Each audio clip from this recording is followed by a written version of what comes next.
Ici Stéphane Lévesque, bienvenue à Dossier Histoire Québec. Dans cet épisode, on s'intéresse à l'histoire de la musique québécoise.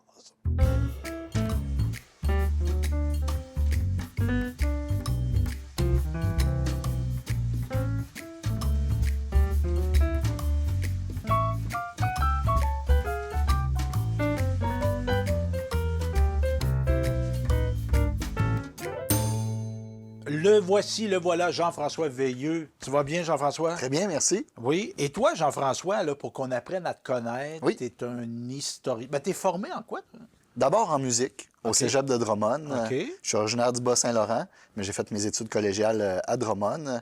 Puis après ça, j'ai continué en philosophie et en histoire OK. à l'UQTR. Donc, moi, je t'ai découvert par le volet historique. Oui. J'ai découvert que tu es musicien aussi. Oui. Et ton groupe, comment il s'appelle? Le Grand Carnival. Oui. Donc, c'est une troupe de musique théâtrale. C'est folk, rock, très festif. Puis, on est tous des personnages de scène. Donc, c'est une sorte de freak show. Donc, on est tous là, des personnages de cirque, comme on a l'homme fort, on a des clowns, des magiciens. Moi, je suis l'homme sauvage derrière la batterie. OK. Donc, on est tous des personnages là.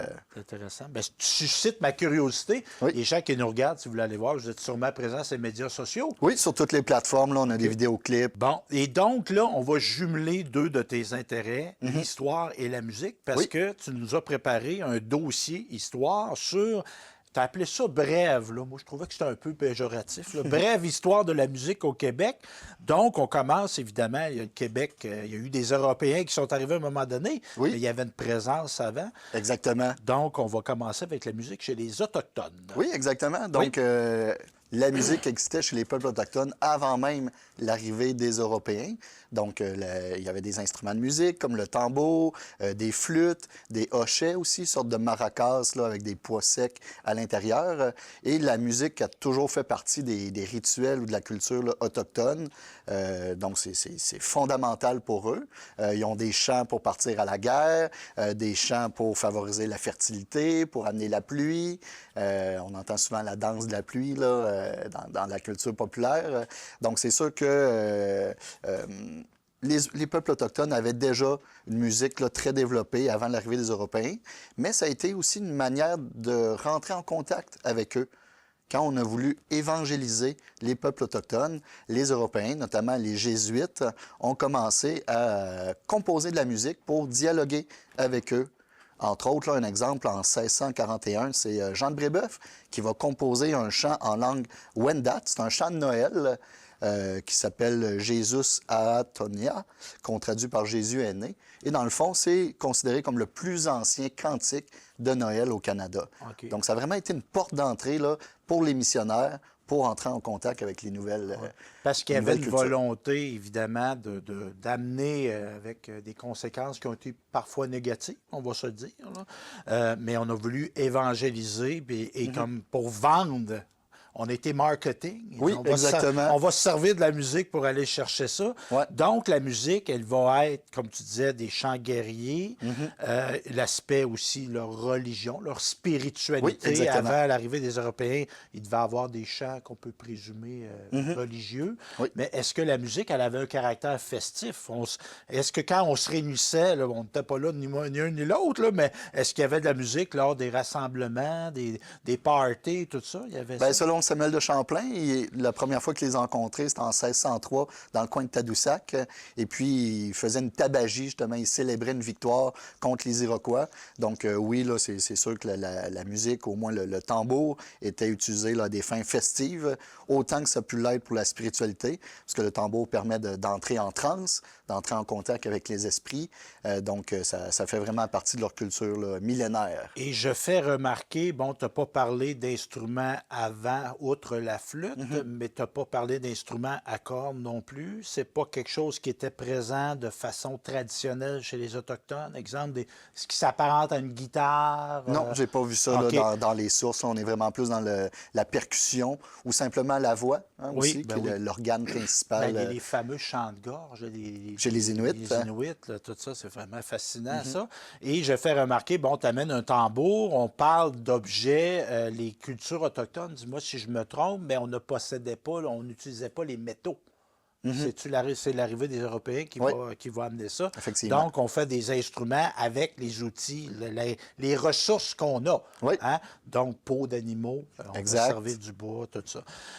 On a donc parlé des Autochtones. Est-ce que tu avais des éléments à rajouter par rapport aux Autochtones? Non, c'est... Donc, on peut dire qu'encore Oui. aujourd'hui, dans les powwows, Oui. la musique est au centre de leur rituel, de leur culture. Oui, les Donc, danses, les musiques, tout ça. C'est fait. comme on fait souvent des percussions en cercle. Hein? Oui. Comment on appelle ça? Donc, en tout cas, le grand cercle, là, je pense. Et donc, c'est très présent dans la culture autochtone, le cercle. Hein? C'est quelque chose qui est très Oui, c'est la important. forme parfaite. Oui, parce oui. que dans un cercle, dans le fond, tout le monde est égaux. Oui. Parce qu'il n'y a pas de hiérarchie nécessairement chez les Autochtones, comme on le trouvait chez les Européens. Donc, c'est une formule d'équilibre ou de respect entre tous les individus. Tout le monde est égaux par rapport au centre. Donc, c'est pour ça que le cercle est une figure sacrée. Et on n'est pas dans la représentation. On est comme incarné dans la musique, tandis que, exemple, on va voir les musiciens maintenant, on se met devant le public. Là. On livre quelque chose, tandis que là, c'est comment spécial. Oui. Et nous, évidemment, ici, on est au centre du Québec. On a nos communautés à Benakis. Oui. Chaque année, il y a des powwows. Il y en a aussi chez les Autochtones qu'on retrouve en Mauricie. À Wemontachi, il doit y avoir un powwow, je présume. Oui. Donc, il y a Odanak aussi. Oui, là, à Odanak, à Wolinak. Donc, là, on va parler de nos Français. Oui. On a 1534 Cartier qui arrive. Évidemment, c'est une incursion. Cartier ne va pas vraiment établir des présences qui vont durer. Mais là, Champlain, 1608, là, ça commence. On a des bourgs, des villages qui se développent. Oui, vraiment une colonie de peuplement. Oui. Puis même avant le Québec, Samuel de Champlain va aller en Acadie. Oui. En 1604, il va fonder Port-Royal. Donc, c'est là qu'il va fonder l'Ordre de Bontemps, qui est le premier club social et gastronomique en Amérique du Nord, parce qu'il fallait bien occuper les hivers, les longs hivers. Donc, on invitait les Autochtones, on se faisait des festins, donc des grands buffets, tout le monde apportait quelque chose à manger, et on dansait, on chantait, pour justement animer les longs hivers, pour passer le temps. Puis là, je ne veux pas anticiper des contenus que tu vas passer tantôt, mais est-ce qu'il va y avoir dès lors des métissages au niveau musical? Est-ce qu'on va prendre des éléments, les deux cultures vont se mélanger, on va prendre des instruments, on va prendre C'est sûr qu'on va être inspiré là, par les instruments locaux. Il n'y a pas... Il va y avoir un certain métissage culturel, surtout dans le langage. Là, on aura l'occasion de reparler de ça. Oui. Mais au niveau musical, là, pour l'instant, c'est surtout nos pionniers, nos ancêtres qui amènent dans leur bagage leurs instruments, des partitions de musique. Donc, on amène la musique des pays d'origine, finalement. Parce que là, il y a un aspect écrit, hein, qu'on avait peut-être plutôt dans la tradition orale chez les Autochtones. Tout à fait, en plus. Puis on va avoir ça aussi dans le Québec, dans la culture folklorique. Là. Il y a beaucoup de traditions orales, mais les Français arrivent avec une structure, là, dans le sens où on écrit la musique. Les instruments, c'est quoi? Des instruments de percussion aussi, mais est-ce qu'il y a des violons qui arrivent, des guitares? Violon, un petit peu accordéon, mais le violon est vraiment l'instrument là, par excellence. Oui. Et dans le fond, les historiens ou les chercheurs ont regardé dans les inventaires après décès pour les gens de la Nouvelle-France, justement, pour savoir qu'est-ce qu'il y avait. Puis on a trouvé là, une soixantaine d'instruments, des luttes, qui ressemblent à une guitare. Ouais, c'est ça, l'ancêtre, la guitare. Les églises avaient des orgues dans la Nouvelle-France. Importés d'Europe. Là. Oui, c'est ça, exactement. Ils amenaient ça dans leur bagage. Donc, c'est sûr là, qu'on avait plusieurs instruments ici. Donc, c'était très vivant, là. Oh, oui. Puis c'est intéressant, tu sais, le violon, c'est comme un classique, parce que c'est compact. Hein? Tu arrives, mets ça dans un sac, tu arrives avec, c'est facile à transporter. Ouais. Tandis qu'un gros clavecin, c'est peut-être moins évident pour monsieur, madame, tout le monde. Ouais. Puis le violon, c'est de tradition normande. Okay. Donc, les Normands sont très, très forts là-dessus. Là. Il y a toujours un violonneux pour animer la noce. Okay. Puis, normalement, il se met debout sur un baril. OK. pour faire une caisse de résonance. Donc, il peut s'accompagner comme un bass drum. Ah oui? Puis c'est lui qui mène, dans le fond, la danse. C'est lui qui colle le set carré, puis toute la dynamique. Des choses qu'on a revues ça, plus tard. Oui. C'était déjà posé à ce moment-là. Et donc, c'est ça, violon, etc. Le caractère festif, parce que, tu sais, moi, dans ma tête, musique québécoise, c'est on est sur le party, Oui. puis nos voisins vont nous reconnaître de cette façon-là. Oui, Tu sais, des tout à fait. Québécois ensemble, ça chante, ça a du fun. Toi qui as des grandes connaissances en histoire que je n'ai pas, moi j'ai déjà entendu même que le mot pitoune venait un peu de ça. Je te vois. Qui venait de... Happy Town. Oui, exactement, parce que les draveurs ou les bûcherons allaient justement dépenser leur argent après le travail, donc ils allaient au centre-ville. Donc, Happy Town, c'est le centre-ville. Les Anglais qui voyaient ça, qui entendaient ça, ils disaient, il y a des, ben, on ne disait pas des Québécois, des Canadiens peut-être. Ouais. Hey, regarde, ils sont sur le party, eux autres. Puis là, les francophones entendaient ce terme-là. Happy Town, ville joyeuse, puis eux autres, ils ont comme fait un dérivé de ça, l'Happy Town. Effectivement. Okay. Tu parlais de Jacques Cartier tout à l'heure. Quand il arrive à Montréal, là, lors de son deuxième voyage en 1535, il sonne les trompettes. Ah. Déjà là, il y a des instruments de musique dès Jacques Cartier. OK. Après ça, comme tu as dit, Samuel de Champlain arrive, parce qu'en Europe, là, il y a des guerres de religion. Donc, disons que le peuplement de la colonie n'est pas la meilleure chose. Mais Samuel de Champlain, comme je disais, va fonder l'Ordre de Bontemps. Puis il y a aussi l'historien Marc Lescarbot qui va présenter le Théâtre de Neptune. C'est la première pièce de théâtre en Nouvelle-France. OK. Donc, la musique accompagne aussi, là, évidemment, les pièces artistiques. Puis on comprend qu'il n'y avait pas d'enregistrement à ce moment-là. Quand on faisait de la musique, on la faisait soi-même. Oui, exact. C'est un art de performance. Oui, c'est ça. On n'avait pas des rouleaux de cire encore, puis des 78 tours. Là. Ça viendra, ça. Puis il y a aussi le régiment Carignan-Salière, qui arrive ici là, avec Jean Talon dans les années 1660 et qui arrive avec sa fanfare. Donc, quand même, un régiment de 1600 soldats qui viennent pour défendre la colonie. Fait qu'on peut dire que la musique fait partie de nos mœurs depuis le début là, des origines de la colonie française, puisque la musique sert à égayer les métiers, les fêtes, rythmer les grands événements de la vie, des premières familles qui viennent s'établir ici. Donc, on privilégie la danse, la musique, les bals, puis on se raconte des légendes et des contes, évidemment. Là, c'est les principaux loisirs de l'époque. Et de l'importance de ces modes de divertissement-là, parce que là, on est à l'ère, il n'y a pas de télévision, il n'y a pas de radio. Si on veut, tu sais, oui, il faut travailler dans la vie, mais on peut avoir du plaisir, puis il faut se le faire soi-même, son plaisir. Oui. Donc, les gens vont le pratiquer. Tantôt, de parler des Normands, le violon, tout ça, la colonisation française du Québec, parce qu'on sait qu'est-ce qui est le Québec maintenant, c'était essentiellement des Français du Nord. Exactement. Et eux vont amener, dans le fond, la musique qu'ils vont amener, c'est pas nécessairement la musique de Marseille. Là. Non. Parce qu'il faut penser que la France, à ce moment-là, c'est pas encore la France. Là. Il y a encore beaucoup d'identités régionales. Il y a une douzaine de dialectes là, un peu partout dans le royaume. Donc, nous, essentiellement, c'est les Bretons et les Normands? Oui, aussi des gens du Poitou, qui est plus vers la gauche, vers La Rochelle, et bien sûr de l'Île-de-France, donc autour de Paris. Et c'est là qu'est née la langue française, qu'on appelait avant la langue d'Oil. Puis là, on peut remonter là, à l'an 842 pour les premiers textes écrits en français. Donc, c'est une langue millénaire. Mais les 10 000 pionniers qui vont venir ici en Nouvelle-France proviennent justement du nord de la France, comme tu as dit. Donc, c'est la région d'origine de la langue française. Et dans le fond, ils vont amener, évidemment, là, surtout avec les filles du roi.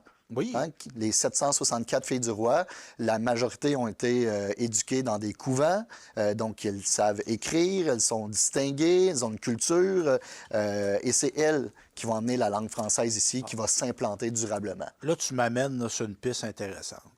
Là, je te prends de court peut-être, là.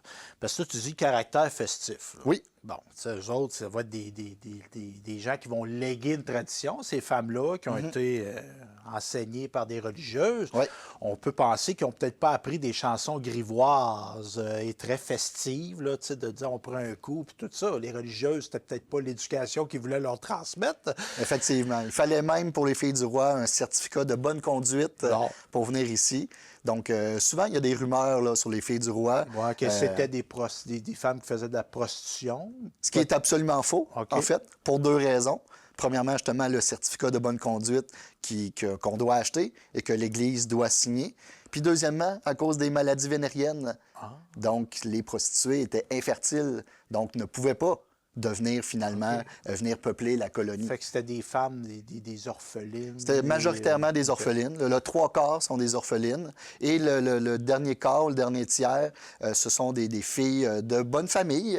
Donc, c'est leur famille qui les envoie dans un monde inconnu pour justement agrandir le royaume. C'était positif. Là. OK. Mais est-ce qu'il va déjà à ce moment-là avoir une confrontation entre la chanson festive, un peu plus grivoise, un peu plus bonbon, la bière, puis tout ça, versus une plutôt là, réservé, plutôt religieux, plutôt bonne mœurs? Va-tu avoir un antagoniste déjà à cette époque-là? Ben, c'est plus au niveau de la danse. OK. Parce que la religion interdit les danses, OK. parce qu'ils veulent éviter la proximité entre les jeunes individus. Donc, ils interdisent la danse, mais ça n'empêche pas que dès 1667, on a le premier bal qui va se passer à Québec. Donc, le premier bal organisé là, par le chartier de Lotbinière pour fêter sa nomination comme gouverneur. Et donc, on a déjà, là, dès 1667, l'élite qui fête par la danse et la musique. Donc, l'Église essaye de retenir un peu là, ces mœurs, ces envies-là. Mais on voit que dans les années 1700, dans les journaux, à Québec, à Montréal, des professeurs de danse offrent leurs services. Fait qu'on voit que malgré tout, ça se passait, là, malgré l'interdiction du clergé. Là. OK. Et est-ce qu'il y a des danses de groupe à ce moment-là ou c'est des danses de couple? Tu sais, on a le phénomène de la danse country aujourd'hui qui est très populaire, des danses sociales qu'on peut faire en groupe, parce qu'évidemment, si on n'est pas accompagné et on veut danser, c'est peut-être moins évident. Donc oui, c'est des danses collectives. OK. Par exemple, la ronde, ou des danses qui sont héritées de la période médiévale, finalement, parce que ça aussi, c'est importé d'Europe. Mais sinon, c'est surtout au 19e siècle là, que là va se développer la musique traditionnelle avec l'influence des cultures irlandaises, écossaises, qui vont avoir là, durablement une influence sur parce que notre musique. Parce que la musique traditionnelle a déjà été moderne.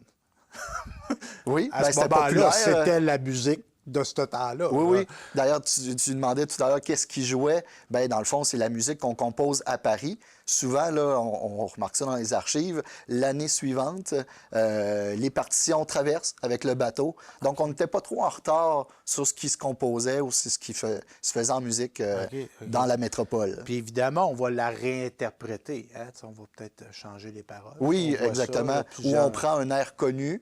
Oui. Et puis, on crée un nouveau texte dessus, souvent avec une intention politique, une intention humoristique. Puis, tu parlais du caractère festif, là. Bien, évidemment, c'est par les coureurs de bois qu'on a des témoignages là, de plusieurs personnes qui viennent ici, des chansons comme « À la Clairefontaine », qui est sans doute là, une des plus vieilles chansons qui arrive ici en Nouvelle-France. Il paraît qu'elle était déjà chantée par les hommes de Champlain. Et dans le fond, les coureurs de bois sont des chanteurs. Tous les témoins, tous les voyageurs de l'époque le confirment parce que, premièrement, pour traverser des centaines ou des milliers de kilomètres, ça permettait de rester joyeux et surtout de garder la cadence. Oui. Parce qu'il fallait ramer en même temps dans le canot. Donc, c'est des chansons là, qui étaient... Ça marque le rythme. Oui, exactement. Parlant de ça, j'ai déjà entendu Willie Lamotte parler, parce que Willie Lamotte a été chanteur, chanteur country, là, très célèbre, tout ça. Mais lui, il a travaillé en usine, là, jeune homme. Là. Il disait, là, il composait sa musique sur le rythme de la machine. Là. Fait qu'il rentrait avec un air, passait sa journée, la machine a tout le temps le même beat, elle, a tout le temps le même rythme. Puis là, il intégrait, il a composé des chansons comme ça avec le rythme de la machine. Fait qu'il racontait ça. Là, c'est intéressant parce que j'ai vu récemment un film sur Ravel, le compositeur français Maurice Ravel qui a fait le Boléro. Oui. Bien, justement, il s'est inspiré des machines de textile qui se répondaient ou qui avaient une rythmique intéressante. C'est comme moins romantique Fait que- d'apprendre ça. C'est une chanson très sensuelle, puis tout ça, c'est né d'une machine. Donc, c'est ça. Tu parlais de chansons politiques. On serait-tu rendu à ça, les hymnes patriotiques? T'avais-tu des éléments quand même à rajouter au niveau de... Oui, pour terminer Oui, sur oui. notre identité festive, là, ben, dès 1767, il y a une certaine Madame Cook qui parle de nous comme une race de danseurs. OK. Puis ça, malgré toutes les interdictions du clergé. Puis vers 1770, il y a aussi le médecin Pierre de Salles-Laterrière, qui est de passage ici, là, au Canada, puis qui affirme « Jamais je n'ai connu une nation aimant plus à danser que les Canadiens ». Donc, ça fait vraiment partie là, de notre ADN depuis le début. Certains expliquent en disant que c'est le caractère festif des danses, des cultures latines, hein, parce que la langue française est une langue latine, langue romane, comme l'italien, l'espagnol, le portugais, ben oui. le roumain, le catalan. Donc, c'est des cultures qui aiment beaucoup la fête, qui aiment beaucoup la danse. Donc, on serait une nation chansonnière, justement, par cette appartenance-là à cette culture. Ouais. Et peut-être que même nous ajouter à ce caractère-là la dureté des hivers québécois. Tu sais, pour faire passer le dur, là, à un moment donné, il faut avoir du fun. Exactement. faut être sur le party. À moins 40, là, Oui, puis oui, entre les voisins, évidemment, là, c'était... de là, les carnavals, etc., Oui. Oui. qu'on avait l'hiver. Là. Exactement. Ah, OK. Donc, tu parlais de chants politiques. Là, on va parler, on est au 19e siècle. Tu m'amènes le sujet des hymnes patriotiques. Oui, donc au 19e siècle, dans le fond, les sympathisants patriotes là, ou les nationalistes de l'époque chantent toujours le Canada comme leur unique patrie. Dans le fond, on est 3 siècles après Jacques Cartier, donc on est toujours dans cette idée-là là, d'une colonie, parce que c'est Jacques Cartier qui a nommé le Canada comme nom du territoire. Et par exemple, Joseph Isidore Bédard, qui compose vers 1827 « Sol canadien, terre chérie ». Ludger Duvernay va composer la pièce « Avant tout, je suis Canadien ». En 1832, il y a une élection partielle à Montréal qui est très violente. Il y a 3 civils qui sont tués. Donc, on va chanter la Marseillaise canadienne. On en a fait une version. On l'a Aux armes adaptée. citoyens, Ouais, exactement. mais en intégrant des... Ah, ça, je Ouais. ne savais pas, ça. Un autre exemple aussi, en 1834, c'est le premier banquet de la Saint-Jean-Baptiste. Et là, on va voir le fameux au Canada. Non, ça vient plus Ah! tard. C'est quoi le grand chant il me semble, il y a une chanson qui est performée pour la première fois? Ben, ça? dans le fond, c'est Georges-Étienne Cartier, OK. qui va être premier ministre du Canada un peu plus tard. Là, il a seulement 19 ans. Puis il compose « Au Canada, mon pays, mes amours ». Ah, bon, j'étais à côté, mais pas tant Mais on que ça. reviendra sur le Haut-Canada. Puis il y a aussi les Fils de la Liberté, qui est comme la jeunesse patriote, là, en 1837, qui compose un hymne national pour le Canada. Donc, vraiment, là, c'est important de comprendre qu'à cette époque-là, les Canadiens, ce sont les francophones. Du Québec, Oui, oui, exactement. c'est ça. Ouais. Les Canadiens, on les appelait de même là, dès 1660. C'est ceux qui font souche.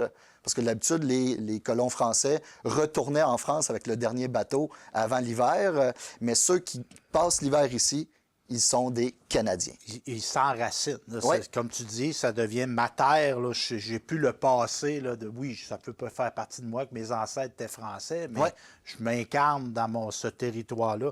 Puis tu parles de termes canadiens et tout ça. C'est comme les Canadiens de Montréal. Oui. C'est un terme qui désigne des francophones du Québec. Là. Bien, justement, les Habs, hein, Oui, parce que habitants, justement, on faisait une distinction entre les paysans français et les habitants canadiens. Donc, on n'était plus des paysans, on s'appelait des habitants parce qu'on habitait le pays, on le défrichait. Donc, c'était une autre forme de rapport au territoire là, qui C'était pas nécessairement s'installe. péjoratif. Là. Non, non, du tout. C'est parce que c'est une grande forme de liberté de venir ici, parce qu'il y a des ressources abondantes. L'hygiène est pas mal meilleure que les vieux pays.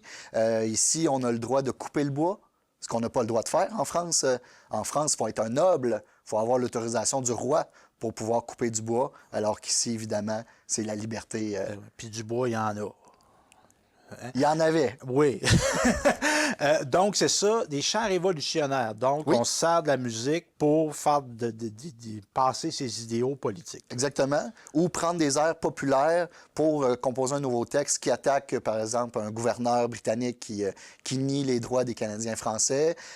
Puis un autre exemple là-dedans, c'est un Canadien errant Oui. qui va être composé en 1842 par Antoine Gérin-Lajoie. Quelle belle chanson. Donc, lui, il vient de Yamachiche, Oui. donc un petit gars de la région. Il est étudiant au séminaire de Nicolet. Puis, il voit passer sur le fleuve le bateau qui va apporter les exilés patriotes dans les colonies pénitentiaires.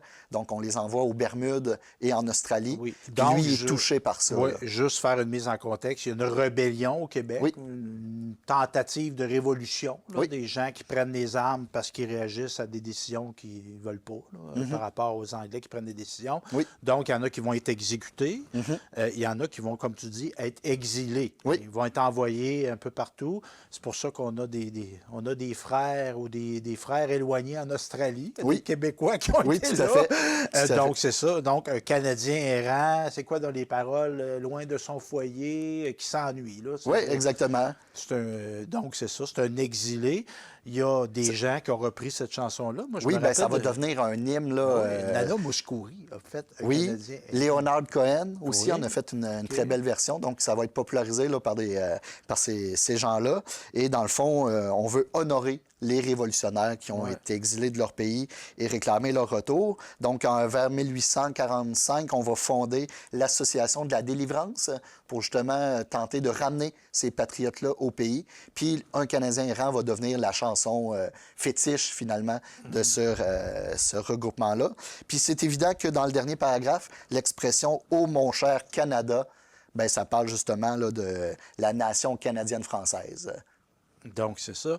Et revenons au Haut-Canada. Oui. Moi, je me permets une petite.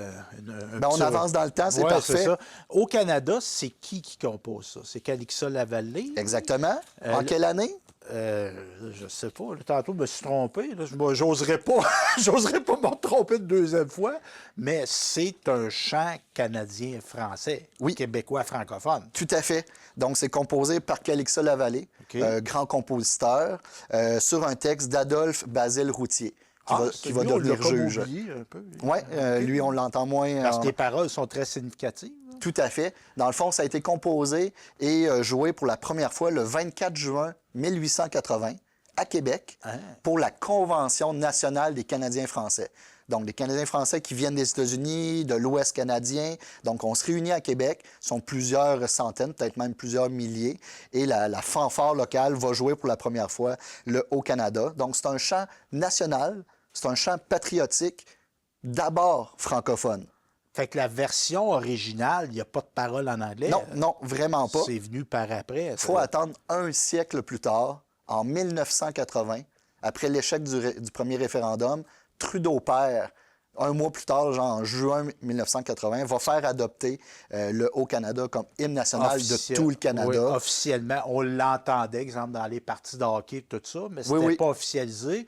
Puis on avait aussi dans le Canada anglais que quand on faisait jouer une hymne nationale, c'était le God Save the King. Oui, oui, exactement. C'était pas au Canada. C'est pour ça que nous, on s'est plus approprié ce chant-là. Bien, Puis même- approprié, il émane de nous. Oui, oui, effectivement. C'était notre chanson. Puis t'écoutes les paroles, là, protégera nos foyers, nos droits. Là. Ouais. Pas être un gars, puis j'ai rien contre un anglophone d'Alberta, mais nos foyers, nos droits, là, c'est notre foi aussi. C'était pas les Anglais qui criaient ça. Non, puis C'est- il y a un couplet qui parle aussi du grand fleuve. Bien, évidemment, c'est le fleuve Saint-Laurent, là. C'est pas le fleuve Mackenzie ou le fleuve Fraser, là. Donc, c'était une chanson pour nous. Et puis même encore dans les années 1940, le Haut-Canada est très associé avec le Fleur-de-Lysée, qui va être adopté par Maurice Duplessis en 1948. Donc, c'était vraiment très nationaliste. Mais à partir des années 80, bien justement, là, il va y avoir une version bilingue. Il va y avoir une version aussi en langue autochtone. Donc, on va en faire une version là, anglaise. C'est celle qu'on entend là, le plus souvent. Là. Puis la chanson, là, évidemment, c'est un hymne national. Quoique eux autres avaient, est-ce que Calixa Lavallée avait composé ça dans l'optique de dire, moi, je veux faire un hymne national? Oui. Ben, OK. il appelait avait ça... une volonté de faire un hymne. Oui, OK. il a appelé ça un chant national. OK. Donc, il n'y en avait pas encore à l'époque. À la Clairefontaine était déjà un hymne là, très connu, sans être un hymne officiel, mais c'est vraiment lui là, qui a composé ça dans un but patriotique. OK. OK. Ah, Donc, ça a été récupéré par la suite. Ça serait peut-être important qu'on se réapproprie nos Je me rappelle, moi, nos symboles. quand Gilles Vigneault avait reçu, parce que, tu sais, bon, on va se le dire, là, tu es un indépendantiste québécois, j'en suis un. Puis là, on se dit Canada, tu sais, on a comme une réticence à chanter le Haut-Canada aujourd'hui. Mais je me rappelle, moi, Gilles Vigneault qui avait reçu l'Ordre du Canada et qui s'époumonnait à chanter le Haut-Canada lors de la remise de l'Ordre, et disant, ben, c'est un hymne québécois. Ouais. C'est vrai. Oui. Tu sais, quand tu regardes, tu entends les paroles, tout ça, puis c'est des Québécois qui, tant paroles et musique, qui l'ont fait. Sinon, Donc, vu que tu ouvres la porte sur Gilles Vigneault, ben, on peut mentionner Jean Dupaix, oui, il qui a l'a voulu composé faire, il a en voulu 1975, qui est un peu l'hymne non officiel du Québec. Oui, oui, oui. En 75, à la fête nationale. Ben là, ça s'appelait pas encore la fête nationale. La Saint-Jean-Baptiste, La Saint-Jean-Baptiste en juin organisée. 75. Puis on y viendra, organiser les fêtes organisées par Lise Payette. À l'époque, en 75. Donc, la première fois que ça a été chanté, Louise Forestier, Yvon Deschamps et Gilles Vigneault. Ça, c'est l'année avant une fois 5. Oui. Tu me testes, là, je vais répondre. Je réponds à des questions que tu ne poses même pas. Donc, Canadiens, on a expert ou pionnier en faveur de la tradition orale. On serait-tu rendu là? Oui. Oui. Donc, il y en parfait. a plusieurs qui vont valoriser le patrimoine musical québécois à la fin du 19e siècle. Déjà, il y a une volonté de dire, hey, nous autres, on a une tradition, il faut la mettre en valeur. La sauvegarder, surtout. OK. Parce qu'on a eu ce mouvement-là dans les années 70, là, tu sais, Oui.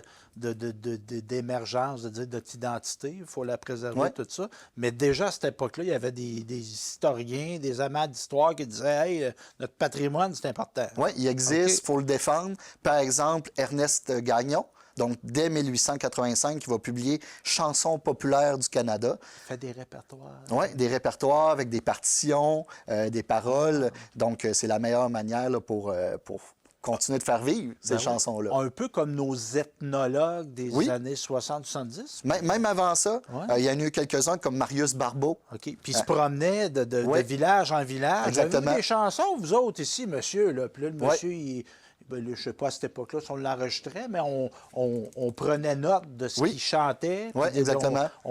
Puis souvent, c'était des gens, ils disaient, ben là, nous autres, on l'a fait comme ça. Avez-vous des partitions? Non.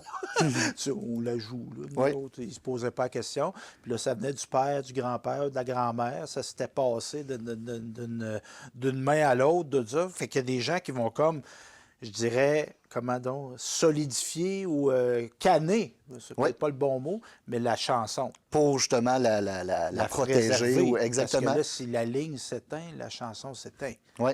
Donc, Marius Barbeau, dès le début du 20e siècle, OK. il est considéré comme le père de l'anthropologie canadienne et québécoise. Puis lui, il a fait 2270 enregistrements sur des rouleaux de cire, donc de chants, de contes et de légendes pour le musée d'Ottawa. Donc, lui, ça a été un des premiers, justement, à protéger ce patrimoine-là. Tu connais la grande Edith Butler? Oui. Elle étudie en ethnologie à l'Université Laval et elle a fait ça, elle. OK. De se promener dans les campagnes d'Acadie, là, puis de recenser, puis d'enregistrer des vieilles pièces, OK. là, c'est ça, non? Puis ces rouleaux de cire, là, je suis curieux. Oui. Est-ce que ça a été retransféré sur d'autres supports, ça? Pas totalement. Ils ont encore OK. du travail à faire, je pense, OK, là, pour parce que sauvegarder ça. C'est un trésor. Oui, oui, exactement. Puis t'entends les gens parler, puis avec un langage qui est peut-être pas le nôtre, qui n'est pas le nôtre d'aujourd'hui. C'est ça qui est intéressant aussi, Ben avoir oui. les différents accents. Puis lui, il allait même jusqu'aux États-Unis pour justement aller voir les francophones Franco. d'ailleurs, Ben oui. pour voir comment la chanson se transmettait. Ben Parce que tantôt, on parlait de la Clairefontaine, là. Bien, il en existe plus de 360 versions dans toute la francophonie. On en a au moins 200 au Canada, mais en France, en Suisse, en Belgique, donc un peu partout, là, il y a différentes versions de cette chanson-là. La musicalité va être différente? Le texte, Le principalement. texte aussi, OK. Des fois, la mélodie peut varier, mais c'est surtout le OK. texte. Là. Puis j'aurais réflexe à penser que les gens transformaient les chansons pour peut-être intégrer des noms, des localités, des, Oui. OK, Rendre des des éléments lieux locaux, géographiques ouais. associés. Parce que, exemple, ici, de parler de la chute, il n'y a pas de chute dans mon village, là, ça serait peut-être moins incarné. Ouais, ouais, Mais ouais. exemple, si j'habite un endroit qui a une chute, etc., je pourrais intégrer ça. Ah, Oui, c'est modifié. intéressant. Puis un autre spécialiste, c'est Conrad Laforte. Oui. C'est un ethnologue aussi et bibliothécaire qui est connu pour avoir créé le catalogue de la chanson folklorique française qui contient 80 000 fiches. Donc ça aussi, là, c'est un bon... Mais là, il y a une affaire. bon Là, spécialiste. tu me dis ça, là, puis là, tu me parles de répertoire. Les cahiers de la bonne chanson, c'est quoi ça? Oui, bien, je l'ai Ah! passé, Ah. mais c'est en 1937. Plus tard. Donc, ben, on est environ dans ces années-là, début du 20e siècle. Ça, c'est qui, ça? Donc, c'est l'abbé Charles-Émile Gadebois. Bon. Qui va faire justement un recueil de textes, de chansons à être chantés par tout le monde. Mais il va justement parfois censurer certaines chansons. Quand c'est un petit peu trop grivois, ben, il va peut-être modifier les chansons pour que ça puisse être chanté par des enfants. Parce que lui, les scouts ou... ouais, parce que lui, il y a un billet religieux. Oui, effectivement. Il n'est pas désincarné dans sa démarche, là, Non. qui est très valable, mais lui, il veut... Puis du champ politique, on ne doit pas être là. Non, là. non du tout. Fait que là, on a du plaisir, mais dans le respect des bonnes mœurs. Oui. C'est ça, les... les Donc, lui, cahiers. il va vendre ses cahiers, les cahiers de la bonne chanson. C'est un comme tu dis. businessman, ça, là. C'est un Oui, gars oui, dans oui. l'abbé, là, il savait compter, notre abbé. Là. Puis encore jusqu'à tout récemment, on chantait ces chansons-là comme un petit navire. Il était une fois un petit navire ou des choses comme ça. Ben, moi, ma mère m'a chanté des... tu sais, j'ai vu ça. Oui. Puis quand on parle de tradition orale, moi, la musique, c'est moins venu par mon père. Ben, c'est pas venu par mon père, c'est venu par ma mère. Parce que comme toi, moi aussi, je suis musicien. Oui. Mais c'est ça, elle m'a chanté des chansons. Puis, tu sais, moi, j'écoutais ça, mes tantes chantaient, puis ma grand-mère chantait. Puis, des fois, je disais, ah, moi, c'est pas ça, ces paroles-là. Moi, je connais pas ces paroles-là. Eux autres avaient des paroles.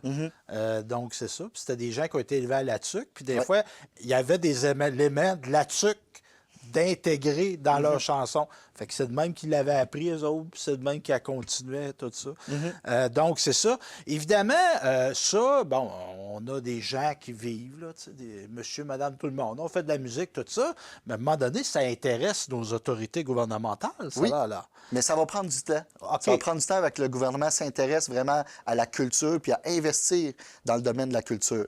Donc là, on parlait des années 1930, OK. puis encore à cette époque-là, jusqu'aux années 1920, quand tu veux devenir compositeur, ben, il faut aller étudier ailleurs. OK. Parce qu'on n'a pas encore les institutions pour former des compositeurs. Des gens lettrés musicalement. Ouais, exactement. Ce qui n'empêche pas d'avoir une tradition populaire. Là. Oui, c'est ça, Mais exactement. Mais par exemple, Calixa Lavallée Ouais, lui-même je pensais à a lui. dû s'exiler aux États-Unis pour vivre de sa musique. OK. Parce qu'ici, c'était pas possible. OK. Fait que là, le gouvernement, on peut penser qu'il va commencer à avoir des... Parce que là, c'est des investissements privés, mais est-ce qu'il va commencer à avoir de l'investissement du gouvernement québécois à dire il faut avoir des conservatoires de musique, Oui. il faut avoir des salles professionnelles, tout ça? Exactement, OK. exactement. Donc, on va commencer, là, c'est dans les années 20. C'est grâce à Athanase David, qui est le secrétaire de la province. Il y a un prix, Athanase David? Oui, exactement. Ben oui. Ça vient de lui. C'est un prix en littérature. OK. Donc, c'est l'ancêtre là, des prix culturels du Québec. Puis c'est lui qui met en place justement il va bonifier les bourses d'Europe pour les étudiants. Donc, pour aller permettre aux étudiants d'aller en Europe, dans les conservatoires là-bas. On Donc, identifie des beaux talents Ouais. québécois, puis dit, ben, on leur regarde, paye le voyage, les études, puis pour les former. C'est lui aussi qui va créer l'École des beaux-arts de Québec en 1922, OK. puis celle de Montréal en 1923.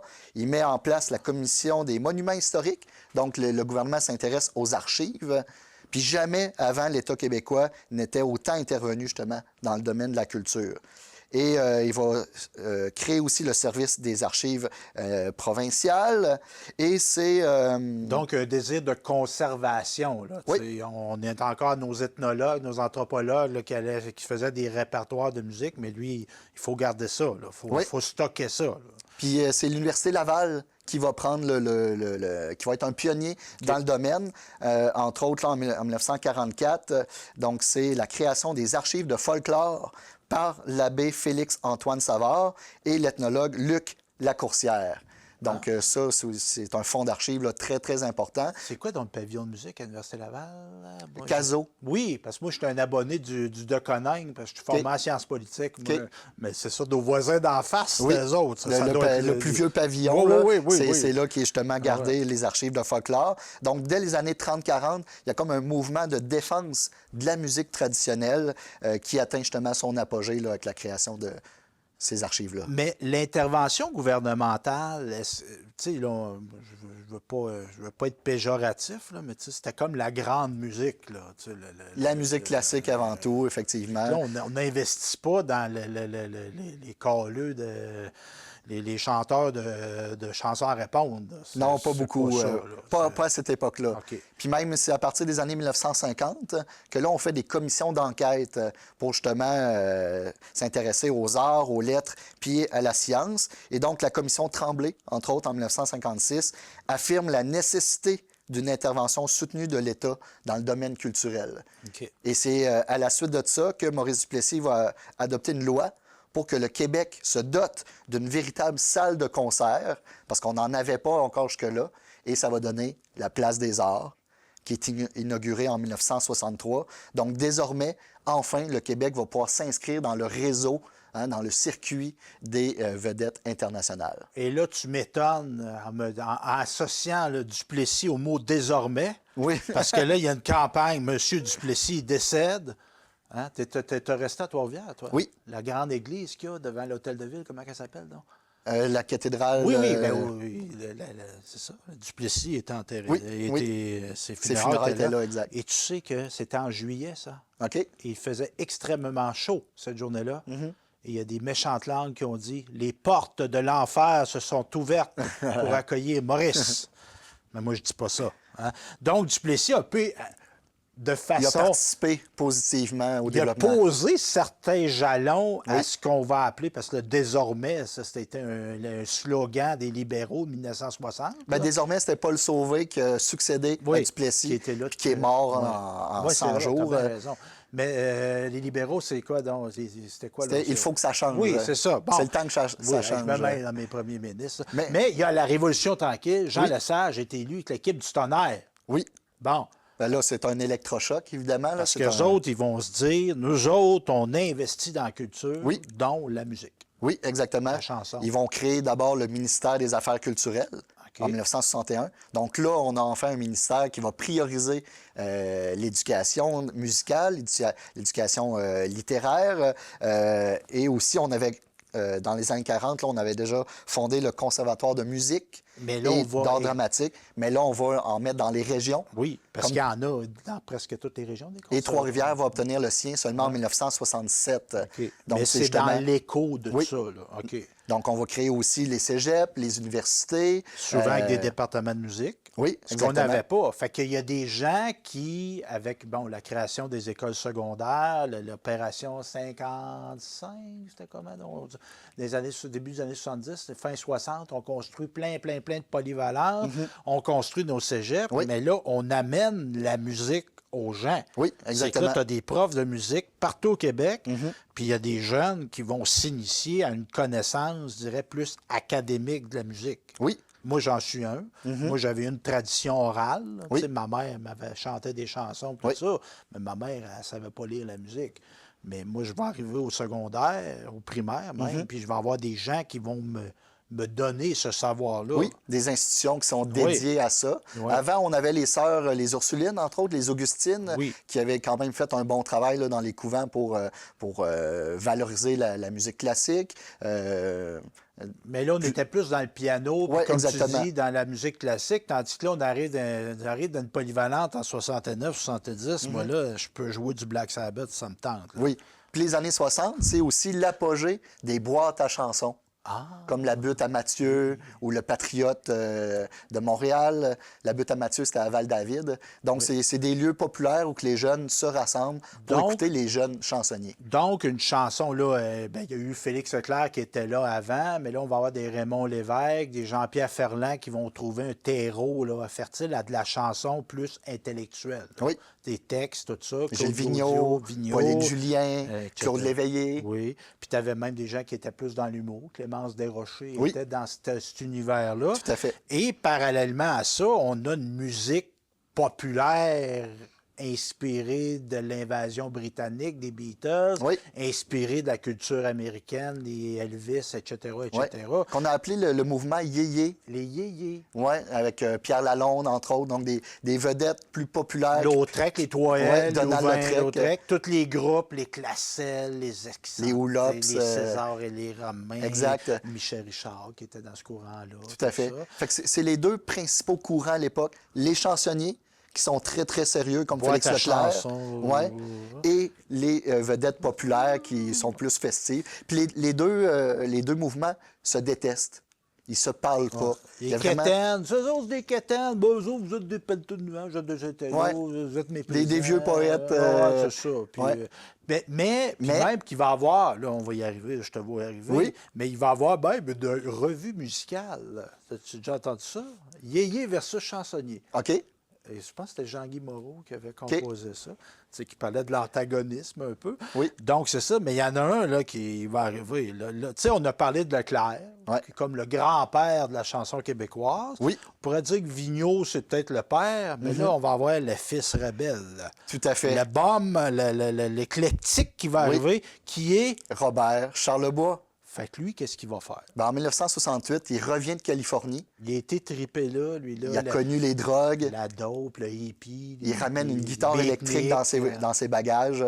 Fait que là, on n'est plus là. Exactement. Il était plus style chansonnier avant. Parce que la boulée, c'est très chansonnier. exact. Il était clean, je vais le dire en anglais, il était clean cut, le Robert, là, Oui. avant 68. La là. filiale Félix Leclerc. Petit là. gars propre, on parle des arbres, de la nature, les rivières, tout ça. Oui. Fait que lui, il part en Californie. Il va croiser plein de monde là-bas. Hein? Oui, connu, oui. très connu même. Fait qu'il va triper du monde. Donc, mais- il est inspiré, Oui. puis il va fonder l'Hostie de Show avec 3 de ses collègues. Et Donc, sais-tu pourquoi ça s'est appelé l'Hostie de Show? je me rappelle plus du nom de l'homme de théâtre qui Paul aurait dit ça. Buissonneau. Puis là, on est au théâtre Katsu. Ouais. Un tout petit théâtre. Exact. Fait qu'eux autres disaient, hey, on a un projet, Paul, là, nous autres, on va faire de la musique, puis on va faire des monologues, puis tout ça. Parce que le Stitch Show, c'est Charlebois, Oui, Yvon Deschamps, oui, Louise Forestier oui. et Jean Et Auguste. Mouffe, Oui. qui était la copine de Robert Charlebois à l'époque. Donc, une gang de jeunes, là, ça a Ouais. 20 quelques années, ça, là. Fait que Buissonneau, il est voué pratiquer, puis il dit, notre Paul Buissonneau, français, tu sais, Oui. très... C'est quoi ce Stitch Show? Fait que le nom est venu. Le nom est resté, parce qu'effectivement, les jeunes n'étaient pas très préparés. Il y a beaucoup d'improvisation dans ce spectacle-là. Mais c'est un spectacle révolutionnaire. Oui, parce que là, c'est électrique, c'est Ouais. rock. Puis, on introduit le joual dans la musique québécoise. Ben, dans la musique Ce québécoise. que Michel Tremblay a fait au théâtre avec OK. les Belles-Sœurs, Charlebois va le faire avec la musique. Mais il l'amène dans l'espace médiatique. Mais Oui. les gens en campagne, il y avait du joual dans leurs chansons. Dans la musique traditionnelle, Ouais. peut-être, OK. mais là, dans la musique populaire, OK. rock, on fait pas juste traduire des chansons de l'anglais au français. Là, on prend la langue du peuple pour... Parce qu'on a parlé de religion tantôt, tu sais, puis notre chanson, c'est incarné, là, c'est nous autres. Fait que Oui. tu sais, as l'aspect religieux, tu avais le parler religieux, puis à un moment donné, tu as aussi le parler radio-canadien. Oui. Là, tu sais, tout le monde parlait à la français internationale, une langue que personne parle dans la vraie vie. Mais là, Charlebois, lui, il roulait ses airs. Puis, Oui, puis il blasphème, il sacre ouais. sur scène. Oui, dans c'est pour les ça que je dis que c'est un heures. spectacle révolutionnaire. J'ai fait une crise de chute en parachute. parachute. Il y a du monde qui... Ah! Il y a du Chris. Oui, Même que au téléjournal, moi j'ai déjà entendu ça, Bernard de Rome ne nommait pas le nom du spectacle. OK. C'était trop tabou. Ben, il y a hostie. Oui, oui. Il y a le mot hostie. Fait que là, le spectacle aux 4 sous. de- Mais ça a choqué à l'époque. Il y a Ben même oui. eu une émeute à Drummondville Hein? parce que le spectacle a fait le tour des régions. C'est déjà Puis, passé quelque chose à Drummondville. C'est blague. Ben, donc, une émeute. Ouais. Des gens, des religieux, des gens. Je me rappelle pas exactement OK. le public, mais c'est des gens qui contestaient justement l'aspect révolutionnaire du spectacle à cause des sacres, du blasphème, puis aussi que le spectacle est à moitié improvisé. Puis ils brisent le quatrième mur avec le public aussi. Les artistes parlent avec Aux le gens. public. Donc, on a déjà nommé le Quatuor, mais sont aussi accompagnés du Jazz libre le du Jazz Québec. libre du Québec. Fait que là, on est dans l'éclectique encore. là. Oui, puis le jazz fusion, puis là, des nouvelles sonorités qui viennent vraiment bouleverser la culture musicale. Ah. Vraiment, là, il y a un avant et un après dans le show business grâce à l'Hostie de Show. Ouais. Puis il y a comme, ben, tu sais, il y a eu Dylan aux États-Unis à un moment donné qui est passé de l'acoustique à l'électrique. Ça a eu un impact. Donc, Charles Lebois amène le rock. Oui. Le rock qui va faire Offenbach, qui va faire des groupes Harmonium aussi. Là, c'est l'apogée de la musique québécoise, Là, on les années part. 70. Ah, Ouais, on pourrait faire un volet juste là-dessus. Autre chose, Dionysos, Oui, Harmonium, Octobre. Offenbach, Octobre avec Pierre oui, Flynn. oui. Effectivement, là, dans les années 70, le marché du disque est dominé par les Québécois. La majorité des disques qui se vendaient au Québec, c'était des artistes d'ici. Québécois. Ouais. Hein? Puis à partir des années 80, là, il y a eu un déclin puis une crise économique Ben, qui ont un c'est peu sûr. Puis bouleversé on l'industrie. a parlé du référendum de 80 tantôt. Tu sais, hey, on est fiers d'être Québécois, on est fiers d'être Québécois, puis là, on a un nom à la Ouais. proposition de souveraineté association. Ben ça se reflète dans la musique. C'est moins ça. Là. Les artistes vont moins chanter le pays. Ils vont justement avoir des de intérêts moins en moins de gens dans plus, les salles, de moins en moins d'albums vendus. puis parce des que- thèmes plus individualistes, Ben oui. plus sur l'urbanité. Donc, on va tourner le regard un peu plus vers la ville plutôt que vers le pays imaginé. Là, il nous reste peu de temps, mon Oui. cher. Là. Quelques chansons politiques. Parce à que fait. là, on a parlé du régime français, on a parlé du régime anglais, mais là, on est post ça. Mais Oui. il y a des gens qui servent la musique encore pour revendiquer des choses. Oui, on a déjà parlé de Jean du Pays, de Gilles Vigneault. Oui. Donc, ça, c'était vraiment une façon de ne plus chanter le Happy Birthday sur l'air C'est anglais. quand même Donc, quelque chose. Quelqu'un a composé une chanson qui, maintenant, ben, pas chez tout le monde, mais moi, j'aime ça. Moi, quand c'est ma fête, qu'on me chante mon cher Cette Stéphane, version-là, et non pas, exactement. le Happy Birthday. Oui. Mais c'est ça, c'est quand même qu'un gars écrit une chanson, puis que c'est devenu tradition, presque. effectivement. Donc, c'est ça. Fait qu'il y avait un message là-dedans. là. Oui, oui, On tout ne à chantera fait. pas la chanson des Anglais, on va chanter notre chanson. On en a inventé nous autres. une Oui, oui. qui va être Puis notre Vigneault, chanson. Il me reste un pays. Va chanter beaucoup le pays. Oui, oui, tout à fait. Vigneault. Tout à fait. Félix Leclerc aussi, à partir Oui. de la crise d'octobre 70, va justement dévoiler Ben, son option politique Oui, l'Alouette en colère, c'est Exact. quelque chose. qu'il a composée justement après la crise Crise d'octobre. Tu sais, j'ai un fils enragé, dénonce l'intervention du gouvernement canadien Oui. qui est arrivé, puis qui s'est, on va se dire, qui s'est gâté pour mater Oui. des éléments un peu plus revendicateurs de la société québécoise, Mm-hmm. qui n'avaient pas nécessairement commis des actes criminels. Là. Tu sais, Gérald Godin puis Pauline Julien. C'est des poètes, là. Ça a été arrêté, ça a été perquisitionné, Ouais. puis ça n'a pas posé de bonne, ces gens-là, là, parce qu'il y avait des opinions politiques divergentes. Ouais. Ils ont vu leur liberté être brimée. Michel Chartrand, même chose Oui, aussi, qui a fait du effectivement. temps.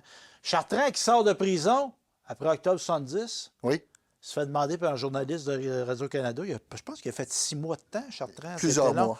Fait que le journaliste de Radio-Canada, il demande, Michel Chartrand, vous êtes sorti de prison, qu'est-ce que vous allez faire? « Aller faire l'amour à ma femme. » Ben là, voyons, on ne pouvait pas dire ça. Là. On ne peut pas dire ça à Radio-Canada. Ben quoi, vous ne faites pas l'amour à Radio-Canada?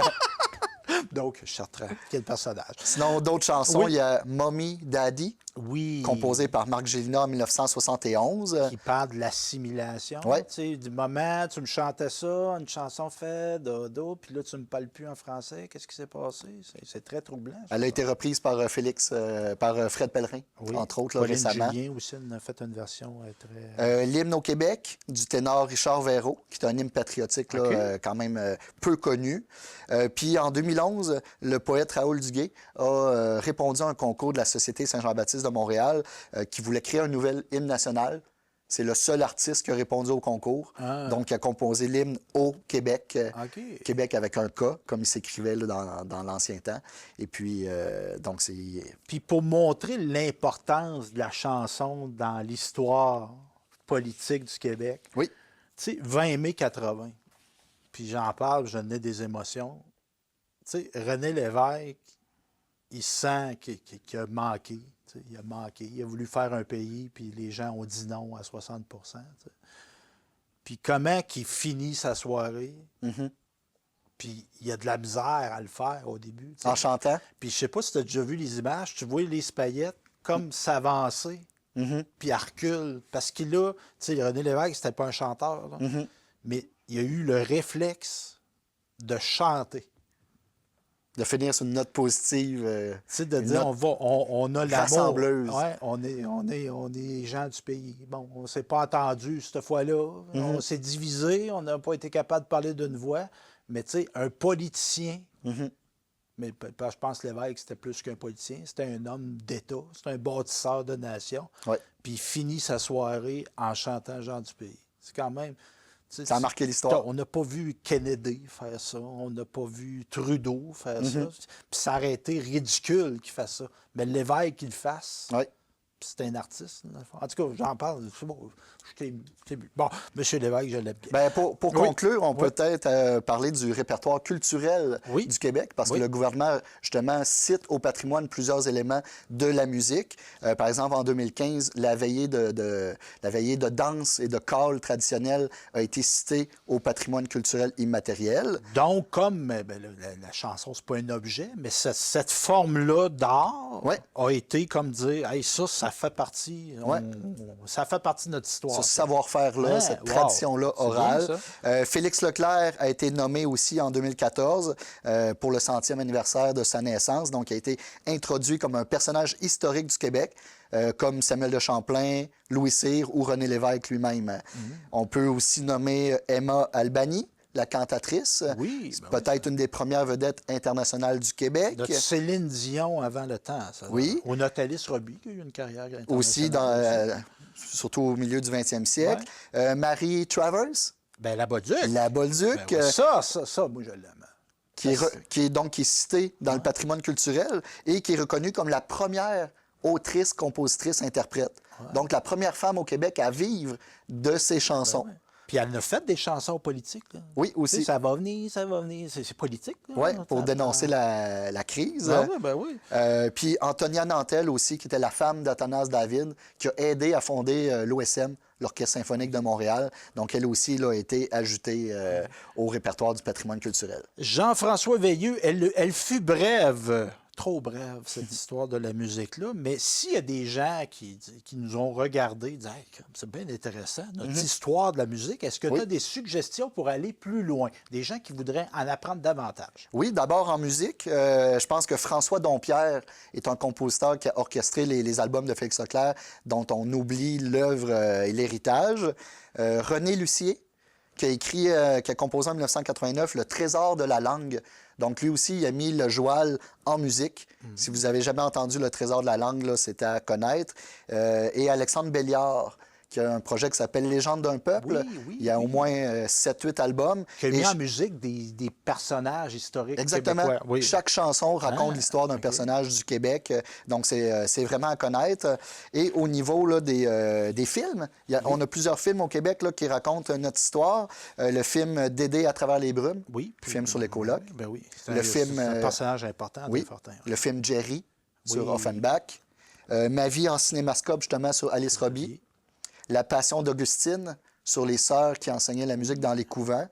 Le film sur la Bolduc, qui est vraiment intéressant. Oui. Et bien sûr, L'Enfant prodige, qui raconte la vie du jeune pianiste